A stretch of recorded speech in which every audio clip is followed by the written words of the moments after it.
Greetings everyone, and welcome to part 2 of our look at V on Blu-ray.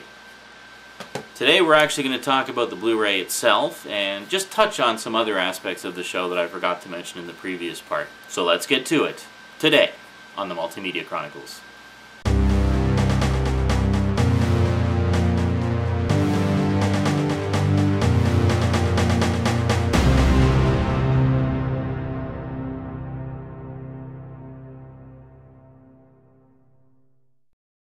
So, yeah, in short, I felt that the new one worked really well, and I really enjoyed it. Now, as for the pacing, much like shows such as Babylon 5 and 24 and Lost, I feel that V is best appreciated on home video, be it on DVD or Blu-ray. For the main reason being, you can marathon it. You don't have to wait a week between episodes, so if things are taking a little bit of time to develop, you don't really get impatient with it as quickly, because you can just sit down and watch the whole darn thing. As a matter of fact, when I got this in the mail, I marathoned almost the entire season in one sitting. That's how instantly it grabbed me and how much I wanted to keep watching. This season is actually 12 episodes in length, and I marathoned the first 11 in one sitting. Why didn't I just carry on and finish the 12th one? Well, by that point, it was getting on to the wee hours of the morning, and I was really tired. Plus, I mean, I wasn't just sitting there staring at the screen for 11 back-to-back episodes. I actually have two computer monitors. I've got the 1080p widescreen monitor, and then I've got an old 4x3 monitor. So what I generally do is I have the PS3 going into the 1080p monitor, so that's what I was watching this on, was the monitor. And then I have the computer being piped into the 4x3 monitor. If I'm not watching anything, then I have it set up as a dual monitor setup. It's really quite cool, actually. So anyway, while I was watching V on the one screen, I was doing other stuff on the other screen, and I can just kind of, it's nice having the two side by side like that, because I can just kind of glance back and forth, and you know, I don't have to like twist around in my chair to see the TV or something like that. I can just watch it right there. It's nice and convenient. So as for the Blu-ray itself, quite a nice cover. It's got kind of a shiny, you can see sort of the rainbow in there, shiny sheen to it, and there's the back. And it just slides out, and it's just basically a simple slip case. It's got the fold-over flap there. But the nice thing about Blu-ray cases is they're actually curved on the edges there, so you don't have to worry so much about it getting caught on stuff. So it's just a standard Blu-ray case on the inside, same cover again. But then on the back you've got the two female leads, What's-Her-Face from Lost and What's-Her-Face from Firefly. Good old What's-Her-Face. Yeah, look up What's-Her-Face on IMDb and you can see everything she's ever done. So, opening it up, we actually have a 2-disc set with an insert! Oh my goodness, an actual insert related to the show. So there's the 2 discs. It's basically just the 12 episodes spread across the 2 discs with a smattering of extras. And then the insert gives you a brief summary of each episode and some photos of the main cast and a nice photo there of one of the motherships hovering over a city. So very cool stuff, very cool stuff. I would advise against reading the summaries before you've actually seen the episodes. They generally try to avoid spoilers, but you will have a few things ruined for you if you read ahead, so be wary of that. Now in terms of extras, we have basically an assortment of featurettes and one commentary.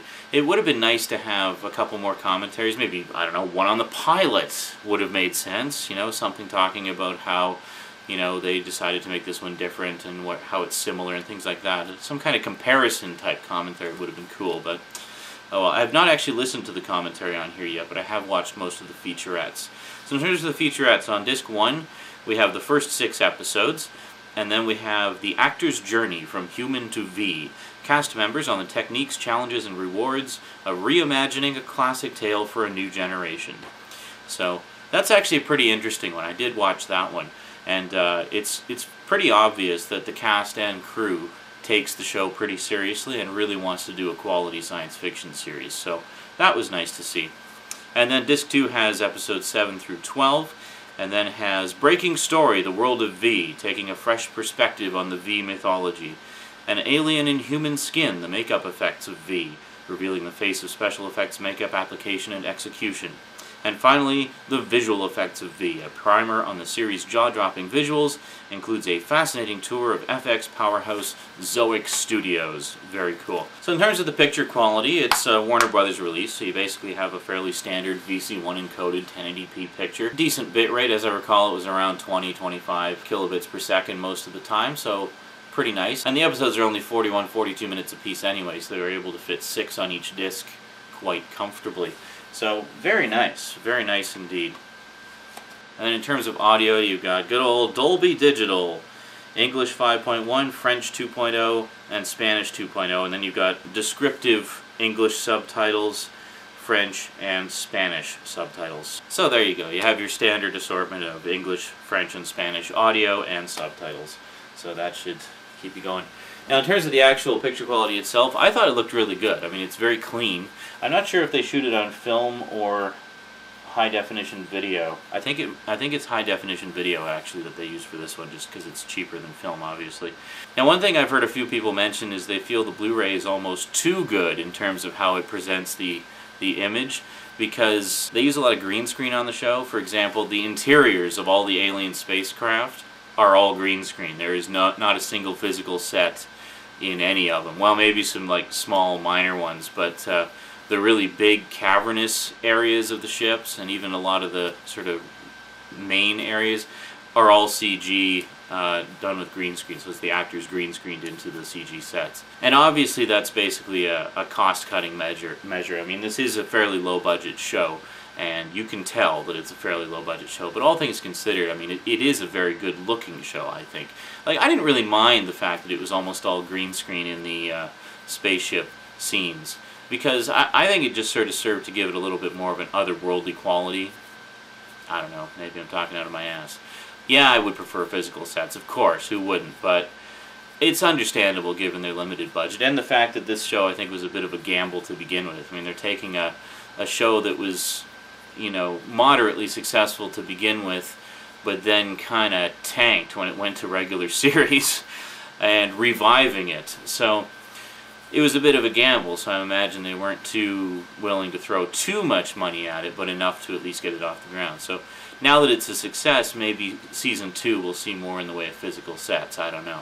One thing I'm pretty excited about with Season 2 is that apparently Jane Badler, the original Diana from V, is actually coming back as Anna's mother. Pretty cool. And that's pretty much it. So, V on Blu-ray. I definitely recommend it if you're a fan of the show, or if you're a fan of the original and are interested in the new show. If you're a fan of the original and you're not sure if you'll like the new show, or if you just, you know, don't know the original but want to check this one out anyway, maybe just rent it, you know, Netflix it or something first to see if it's your cup of tea. But do give it a few episodes. Definitely give it a few episodes to get rolling, because it does take a few to kind of pick up steam. But that's not to say that things that happen in the early episodes are irrelevant. Far from it. They're very relevant. It's just you may not pick up on the relevance until later. I mentioned Babylon 5 before, and it does strike me as being very, very Babylon 5-esque in terms of its pacing and structure. You know, I mean, it's very much a continuing story. It's really not very episodic at all. It's a totally serialized, ongoing story.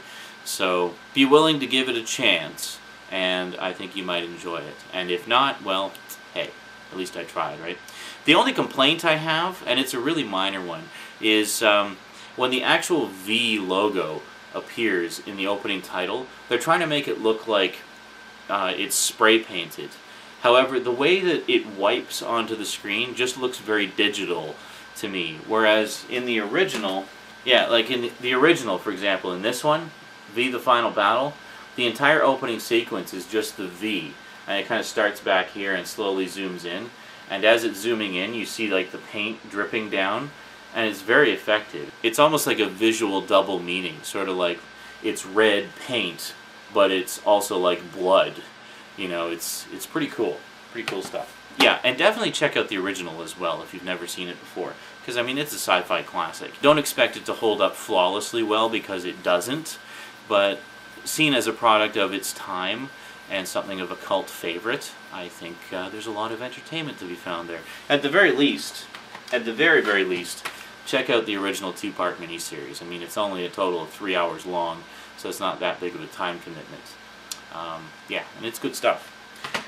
Alrighty, well, that's it for me to you for now. Next time, I'm just going to tell you. I'm going to tell you what we're going to talk about next time because I'm really excited. Next time, we're going to talk about the 2-disc limited edition digibook of the Cinerama classic, How the West Was Won. Oh yeah, this is one of the ones I showed in my Ultimate DVD versus Blu-ray screenshot comparison video, 1080p edition. So, yeah, got a lot to say about this. So, tune in next time for that. And until then, thanks for watching, and sayonara.